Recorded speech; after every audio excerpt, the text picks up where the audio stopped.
Dr. Tayyaba Ahmed, and so I'm always on my own Instagram, so I'm taking over the Pelvic Rehab Instagram today to talk about Levator Ani Syndrome. So I don't know if I should wait a little bit longer before, but essentially we're going to talk about Levator Ani Syndrome, and if there are any specific questions, I'm here to answer them specifically. But obviously when it comes to medical advice, I can't answer anything specific to you. I did write down some things that I wanted to maybe do some epidemiology, which would maybe talk to the prevalence of Levator Ani Syndrome. So within the general population, Levator Ani Syndrome is only 6.6%. So it's a small amount of people. More than 50% of those that are affected with this syndrome are 30 to 60 years of age. So the rest are younger. So that's a pretty decent amount that are younger that are affected. It's more common in women than men, and only 29% have ever consulted with a physician. So just getting the diagnosis is hard. It's hard. So imagine who else are they going to see? It's quite possible they're seeing their pelvic physical therapist and getting diagnosed, or they're just reading up on it, or searching on the internet for information. So pelvic floor dysfunction, what is it?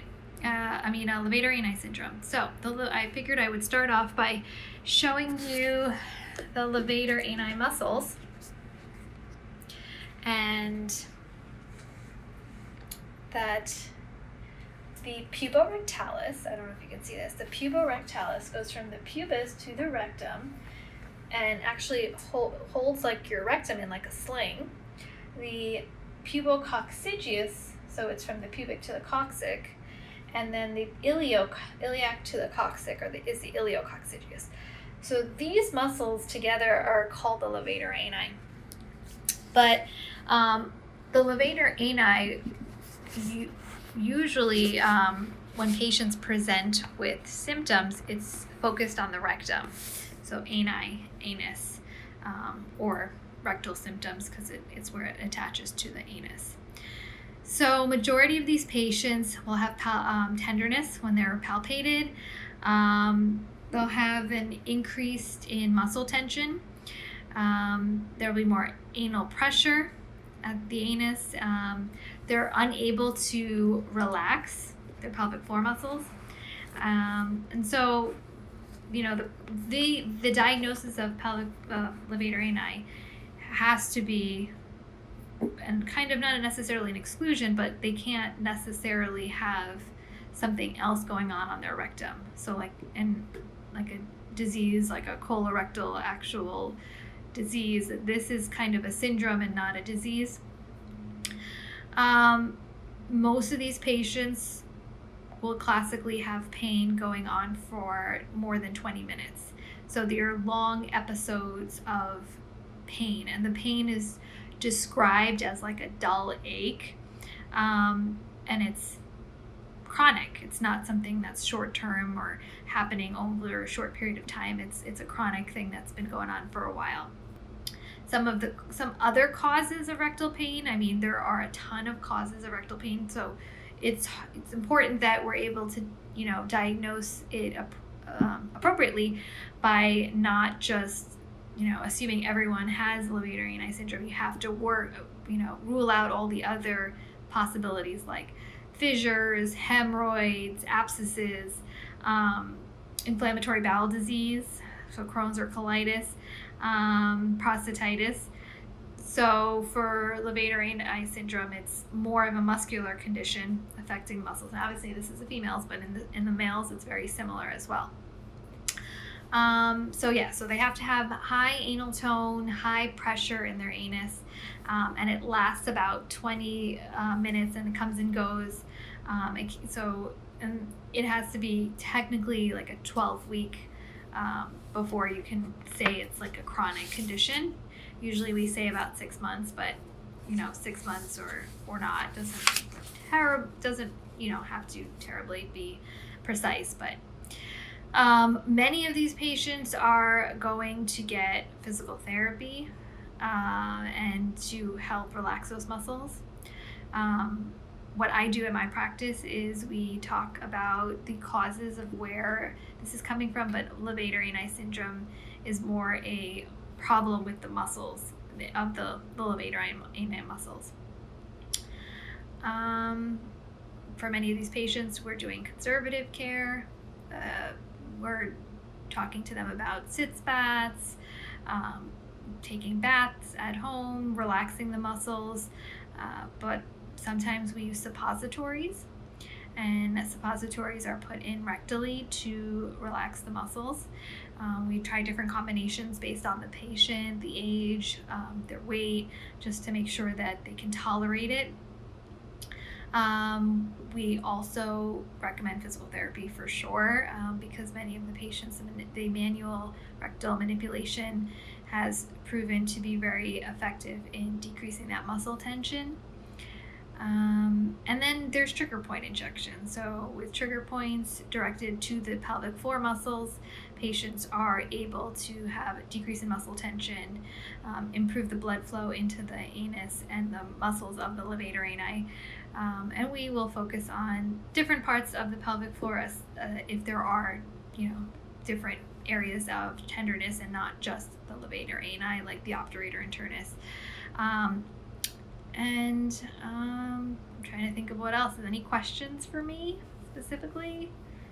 Biofeedback is helpful for patients, and that's often done with physical therapy. Many times the physical therapist will order a biofeedback machine that they can get through their insurance company and use so that patients can use at home. The thing with biofeedback machines are they use probes, they put them near the anus. Sometimes there's an internal probe. And you kind of have to not get obsessed with the numbers, which I think sometimes happens when people see numbers. It's supposed to be a recognition and hopefully treat. If you see that you're clenching and now that's when your numbers are higher and now you're trying to bring your numbers down. So recognizing that you are and being more aware of it is how biofeedback is super helpful. So when we do our trigger point injections, we're using ultrasound guidance to see the Levator Ani muscles specifically. For these patients, they typically will respond pretty well to the trigger points, and they might actually feel lighter or looser, so their pelvic floor feels like less tense. I'm trying to think of what else. Any questions? It's always interesting talking into a camera. Into your phone. If you have any questions at all, specifics about Levator Ani Syndrome. I know we didn't actually get any questions prior to this. I don't think we asked, but so a lot of people get confused with proctalgia fugax, and in that situation, it's sudden, severe, intermittent.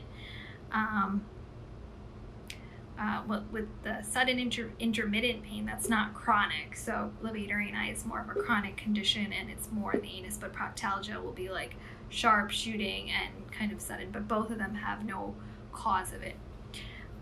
What about the uterus causing this? Not typically. The uterus, if you have a lot of clenching, that can cause hypertonic muscles, but technically that's like hypertonicity of your pelvic floor, which can also cause pelvic floor dysfunction. Levator Ani is more rectal, and they usually don't present with urinary symptoms.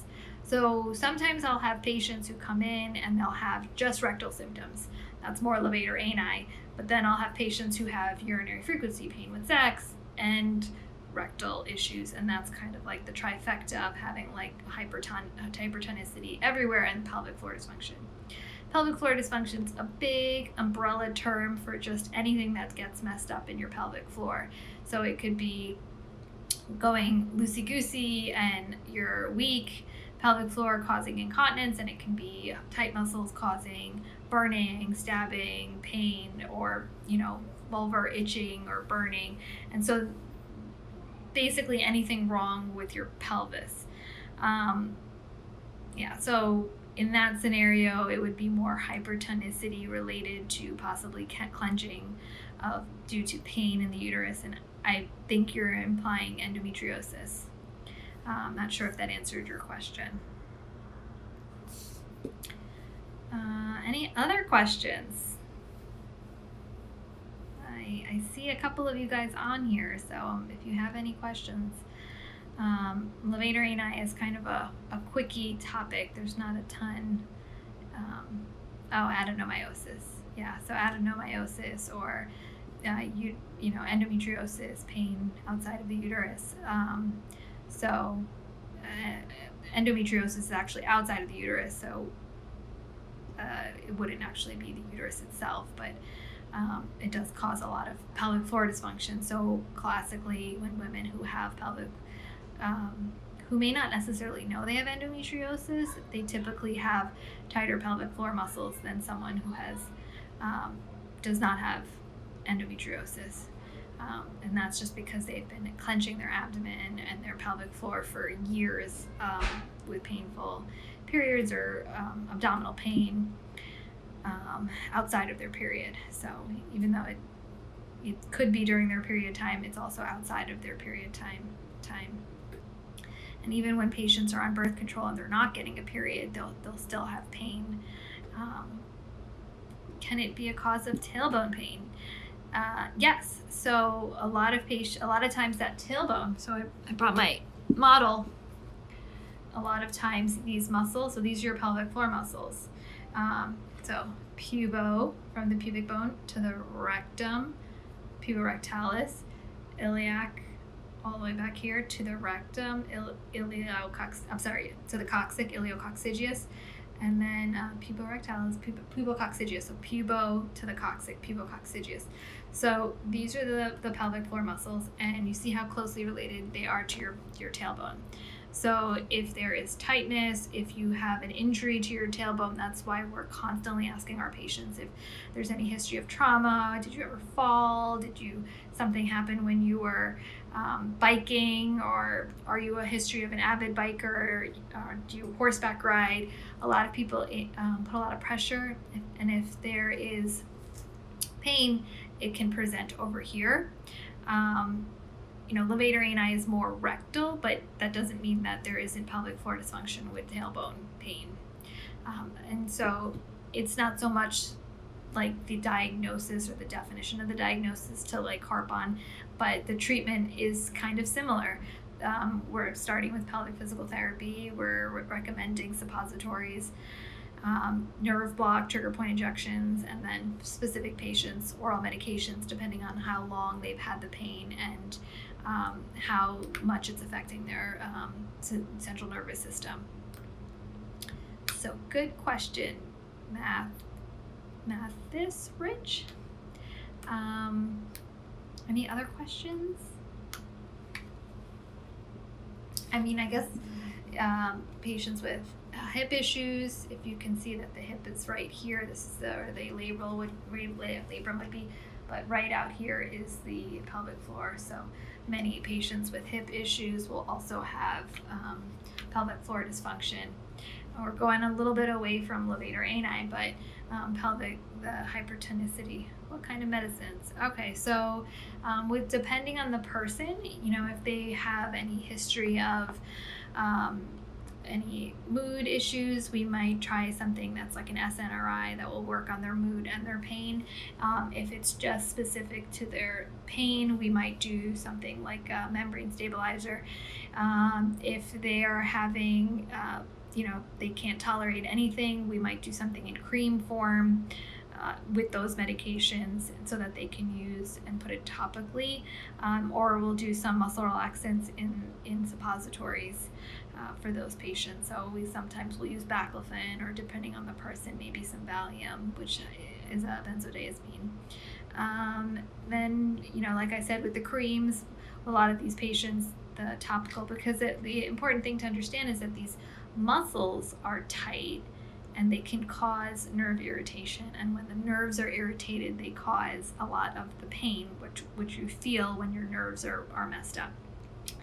Any advice on nerve damage after hysterectomy? Well, I believe there is going to be an entire Instagram live on pain post-hysterectomy, but very basically, it depends on where the pain is, what the pain is, and so it's a little hard to go based on that, but I would say the starting point for any pelvic pain is always with the pelvic physical therapist, and see how you do after a few sessions. If you are improving, then you're going in the right direction. If you're not improving, then you probably need to find someone else to help or evaluate you. And obviously, we're always here to evaluate patients on telehealth. So it's hard to say just based on that little blurb. But what else? Anything else going on? Any other questions? No problem. So, yeah, the ultrasound guiding, injections, trigger points, that's because this is Levator Ani is more of a muscular issue and not necessarily nerve related, so we wouldn't necessarily start someone on nerve medications right away. And when it's not a nerve issue, it's a lot easier to treat. When nerves are involved, it becomes a little bit more difficult. So, very often nerves are involved, and that's why,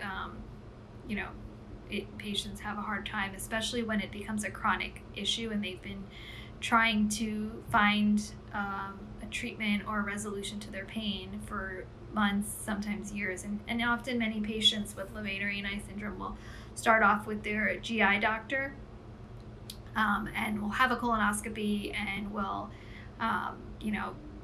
try a couple of different, medications, maybe some hemorrhoid creams, and very often those things might actually irritate the patient's pelvic floor muscles rectally, and so patients will now be more upset because they're often bothered by it, and now they're not necessarily getting better. So it's important to get the diagnosis sooner than later, and that is why we're always a big fan of getting your muscles evaluated by a physiatrist or someone who's very good with muscles, like a physical therapist. And rehabilitation, obviously, you're always welcome to get evaluated by us at Pelvic Rehab. Any other questions? I know it's a super short topic. We've kind of covered it all. I want to give a couple people a chance to ask a question if they have any. Hi, Melanie. I hope, thank you for everyone who popped in. And if you guys have any questions or you want to watch the live, we will be saving it and putting it on our YouTube for anyone with specific questions or, understanding the difference between proctalgia and Levator Ani and how it relates to pelvic floor dysfunction. We kind of covered all of that already, and some epidemiology, some stats. Sounds like that's all we got for today. If you do have any more questions, you can always reach out to Pelvic Rehab, and we are happy to do telehealth consults with anyone who is interested. Okay, well, take care. Thank you for joining.